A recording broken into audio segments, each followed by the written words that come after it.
Obviously understand how this thing works, but I get the point. You all do. JWill is going to take you through all your brackets. Don't fill them out until you hear from him. You have a few hours left. We got tons of football to get to today as well, but we begin in the NBA last night, and as I mentioned, the L in LA stands for Luka. JWill, Monica, Doncic, and the Lakers hosting the Nuggets last night. So sort of a tough night, right? No Jokic, no Jamal Murray, no LeBron James. But Luka took advantage, and he put on a show. Early, Monica, he's in his bag. 21 points in the first quarter. I mean, just giving it to you however you might want it. From the three-point line, assists, obviously part of his game, and getting into the paint. JWill, how about the range? You probably want to get out there and blitz him any of those ball screens, and he's so good in isolation. Look at this. Just find a way to bully his way to the basket.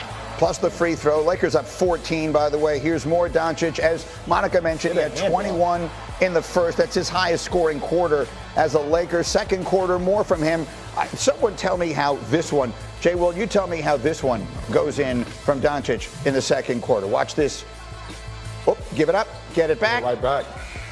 I mean, that's what you need when you guard him. You need defensive discipline. If you're going to close out, stay down on the closeout. Don't leave your feet. He can only laugh. He had 31 on the night. You know who else had a big night, Monica? We talked about him the other day. Austin Reeves. Yeah, and this young man has really come on strong for the Lakers. Not really as of late. I'll just say this season. And you got to give him a lot of credit because his role has changed as this roster has changed. But scoring, check that. He can do that. It's a shooter's role there. Lakers pulling away. They have a 28-point lead in the fourth quarter. That's Reeves again. Not pretty. Not pretty, Greeny. 22, so the Lakers win it 120 to 108. So Doncic got off to something of a slow start with the Lakers. He had the calf, everything else. Last 10 games, he's been great. He's the second player in Laker history to average 30 points, 8 rebounds, and 8 assists in a 10-game span. The other is LeBron James, who, when he's healthy, is also on this team. The Lakers are a game behind the 2 seed in the West. Looks like he lost 15 pounds, too. Well, I mean, that's so that's the thing. He's playing his way into shape, and he's playing his way there. And LeBron, as long as they keep winning these games and holding off, like everyone is in this mad dash. You don't want to be in the play-in. Then you want to make sure you get home court in the first round. The Lakers are kind of holding their own while LeBron is out and injured, and it is Luka who is carrying them. I mean, look, he's exceptional. When LeBron James comes back, I think they have a legitimate chance, I think, to win an NBA championship. I think that's why you brought Luka on board. As of right now, though, they still won last night, and it's a game they won. But it's a game without Jamal Murray, and it's a game without the Joker, right? So, I just want to put that in perspective. I still think Denver is a team that will be there when it's all said and done. And I trust and believe, Monica, that they have not showed the scheme on how they want to play the Joker, nor has Denver actually showed the way they're going to actually utilize the Joker in either half-court or full-court offense. So I think Denver's going to be one of those teams that'll be right there. Yeah, I agree with you. It's not much to evaluate from this one in Denver because of those absences. But what I will say of the Lakers is that supporting cast. That was the thing. We all sat here and were like, what's it going to look like defensively? Once Luka got going, LeBron was on the floor, they had that little stretch run where we were all like, wow, what's happening?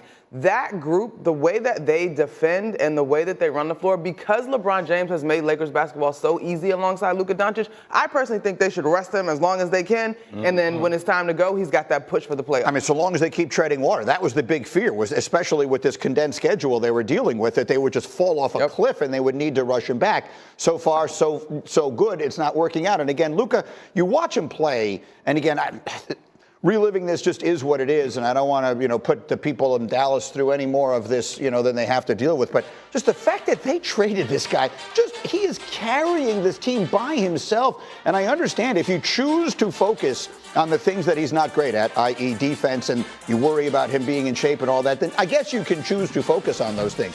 But if you watch this guy play, he is one of the best and most entertaining players in the world. He's top 3 of every player in the NBA. I agree with you. I will say this, though.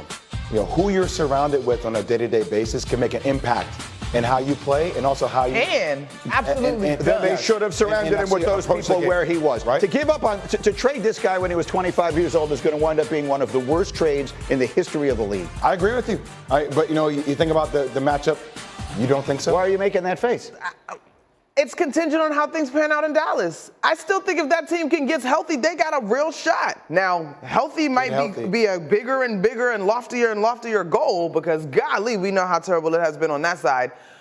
If the Lakers go on to win chips and nothing happens in Dallas, 100%. But I still think there's a world where in 6 years or so, we're sitting back being like, remember that time? And it worked out for both. But I guess the ceiling is a world championship. But how long is that window open with the way those bodies are constructed? Yeah. And that's a legit gamble that Nico and company took for Dallas, right? With a guy like AD. I think AD is an exceptional talent, but his body has showed you that it's not durable. I don't think Luka has reached his potential yet. That's the terrifying part of all this. I understand he's been a pro since he was 12, but I think, to your point, Luka with LeBron there and with the spotlight that he's going to be in and everything else, I think Luka's going to get better. I think Luka for a decade is going to be one of the 5 best players in the world. I think the ceiling is exponentially higher that he hits his potential with LeBron James than him being in Dallas trying to build a franchise on his back by himself. So let's circle it all the way back then to where this conversation began. As we watch the Lakers play, by the way, if the season ended today, and it does not, it would be the Lakers and the Warriors in the first round of the Western Conference playoffs. We had a long way to go before we get there. But that right at this minute, that's where they sit. The Lakers sit at 3 and the Warriors sit at 6. We know it isn't.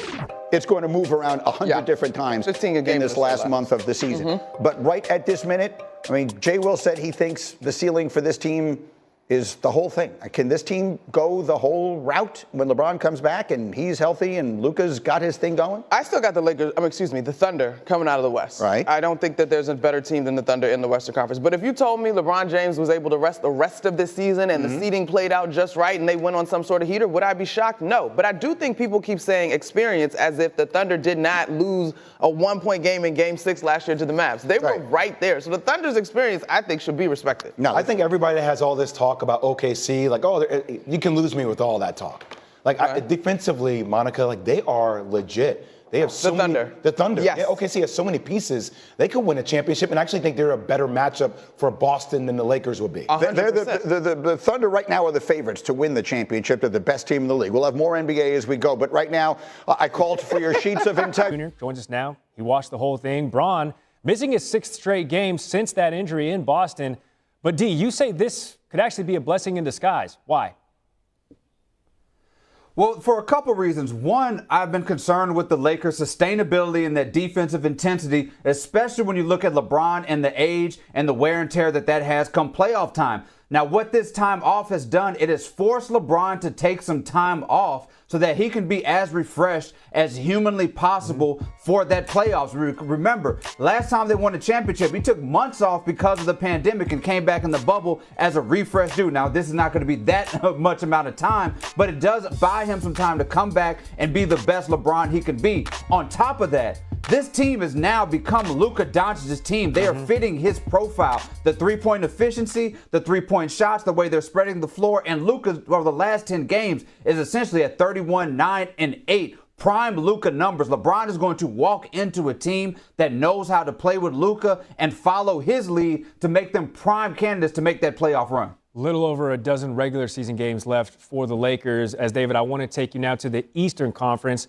And Cade Cunningham has these Pistons playing some good basketball. He cashed a three-pointer at the buzzer to beat the Heat down in Miami, 116-113. Cunningham finished a triple-double in his own right, 25 points, 12 boards, 11 assists. When asked after the game if he called bank, Cunningham said, quote, "I might have whispered it." Listen, you start whispering bank, that's fine. If you whisper in a bank, they might take it the wrong way, hit the panic button. Pistons currently the 6th seed in the East, meaning right now they would match up with the 3-seed Knicks in the playoffs.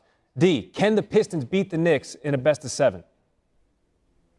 Okay, so this whole thing started with Udonis Haslem saying that the Pistons were going to beat the Knicks. Stephen A. Smith saying that it was, he was angry because he thought the Knicks were going to beat the Pistons. I hate to get in the middle of two grown men arguing, but I'm going to do that because I'm a little messy boots. I'm sitting with Udonis Haslem on this one. Okay. I think the Pistons absolutely can take the Knicks. This is a matchup the Knicks do not want. Part of it is the fact that Cade Cunningham is going to be the best player in that series. He's at 25 and 9 assists this season. The only other player with those stats are Nikola Jokic. That's it.